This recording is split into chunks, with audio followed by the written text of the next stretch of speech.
Bonjour. Ça va bien depuis la dernière fois?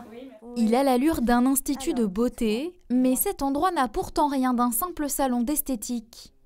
Car parmi les clientes, on accueille aussi de grandes malades, à l'image de Natacha, 32 ans, à qui l'on a diagnostiqué un cancer des ovaires en 2012. Après une perte partielle de pilosité liée à une chimiothérapie, elle a fait appel au service d'une dermographe qui pratique le maquillage permanent. Natacha n'était pas sûre d'elle. Les premiers échanges vont balayer ses craintes. C'est la première question qui vient tout de suite. Est-ce que je vais avoir mal? C'est pas comment ils vont virer, comment ça va se passer après, c'est est-ce que je vais avoir mal? Alors donc, déjà, le premier rendez-vous, c'est de mettre la cliente en confiance et de lui expliquer, voilà, ce qu'elle va ressentir. Donc, je lui dis exactement ce qu'elle va ressentir. Après, c'est le fait de l'accompagner jusqu'à l'acte de la dermographie. Et en général, ça se passe très, très bien. Avant de passer à l'étape du tatouage, Viviane va redessiner la courbe de ses sourcils au crayon pour vérifier que sa cliente fait un choix réfléchi. Je veux m'assurer que Natacha est vraiment prête à avoir un maquillage permanent au niveau de ses sourcils. Dans le cas où je sens qu'il y a une hésitation, et maintenant avec mon expérience, honnêtement, je peux vous dire que je n'hésite plus, moi, de mon côté, à dire non à une personne si je la sens très hésitante.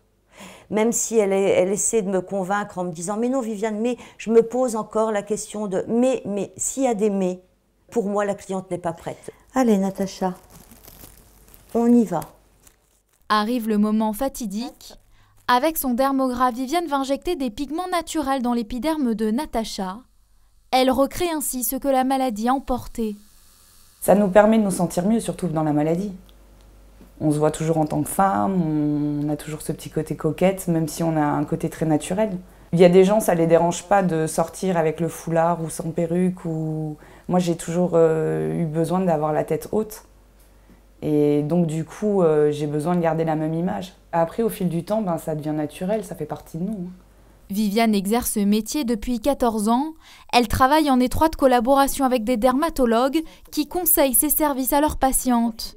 Mais aussi dans des hôpitaux. Au bloc opératoire, elle a déjà réinventé une aréole sur la poitrine d'une femme ayant subi une mastectomie. Pour s'offrir cette séance, Natacha a déboursé 399 €. Mais retrouver sa féminité en prenant un nouveau soin de soi est un sentiment qui, lui, n'a pas de prix.